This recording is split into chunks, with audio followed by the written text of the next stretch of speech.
लालची दोस्त।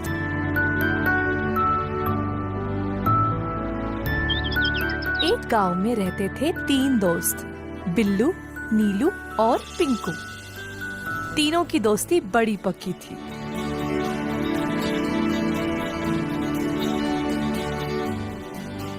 बिल्लू और नीलू बहुत चतुर लड़के थे। कोई भी काम 2-3 बार सोच समझकर करते थे।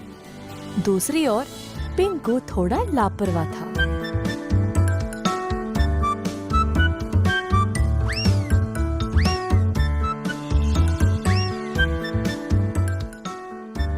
एक बार पिंकू बिल्लू और नीलू के पास आकर बोला, ओ बिल्लू नीलू, आज हमें आम के खेत में जाना था ना, भूल गए?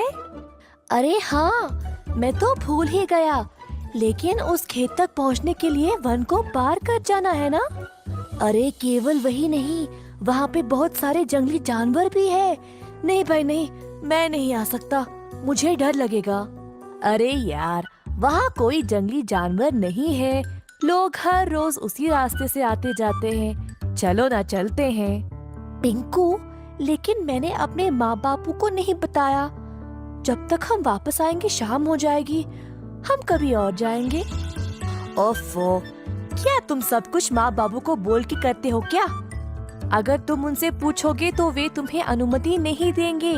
चलो हम जल्दी चलते हैं। ठीक है, परंतु अगर कुछ भी गड़बड़ हुआ तो हमें एक दूसरे की सहायता करनी पड़ेगी, किसी को भी पीछा नहीं छोड़ेंगे, ठीक है ना?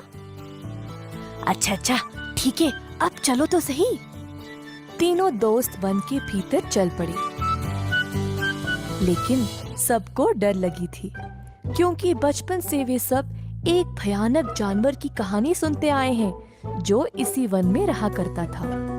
थोड़ा आगे चलते ही अचानक से उनको एक तेज आवाज सुनाई दी। तीनों झट से रुक गए और आसपास देखने लगे कि ये आवाज आई कहाँ से। अचानक से मुड़कर देखा तो उनके पीछे था एक बड़ा सा भालू। तीनों भयभीत होकर वहाँ से भागने लगे और एक पेड़ के पीछे छुप गए। हे भगवान, भालू आ गया, अब क्या करें? बिल्लू, नीलू, इस पेड़ को चढ़ने में मेरी सहायता करो। ऊपर जाने के बाद मैं तुम दोनों को खींच लूंगा।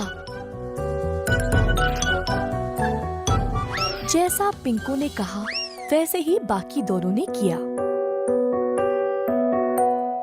पिंकू, अब तुम अपना हाथ दो।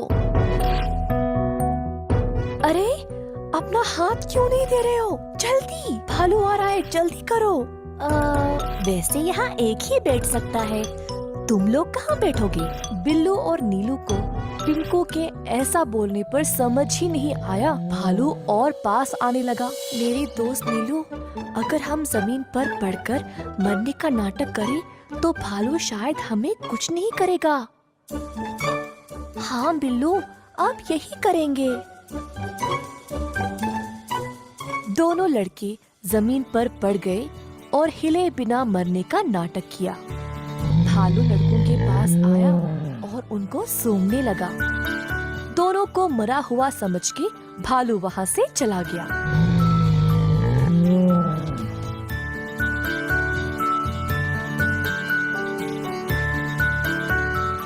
अरे वाह, तुम दोनों ने अच्छे से भालू से छुटकारा पा लिया। बड़े भाग्यशाली हो कि भालू ने तुम लोगों को खाया नहीं। हाँ, बाल बाल बच गए। लेकिन नीलू, भालू तुम्हारे बहुत पास आया था ना, उसने तुमसे कुछ कहा क्या? हाँ, उसने बोला कि तुम जैसों से दोस्ती कभी नहीं करना। मैं तुमसे अब कभी बात नहीं करूँगा। पहले तुम मुझे नीचे उतारने में मदद करो। नहीं पिंकू, भालू ने बोला कि तुम जैसों की सहायता करने में कोई लाभ नहीं। हाँ, तुम वहीं बैठना, अब हम गांव वापस जा रहे हैं। दोनों बहुत निराश और गुस्सा होकर वहाँ से चले गए। पिंकू अकेले पेड़ के ऊपर बैठकर बस उनको देखता रहा।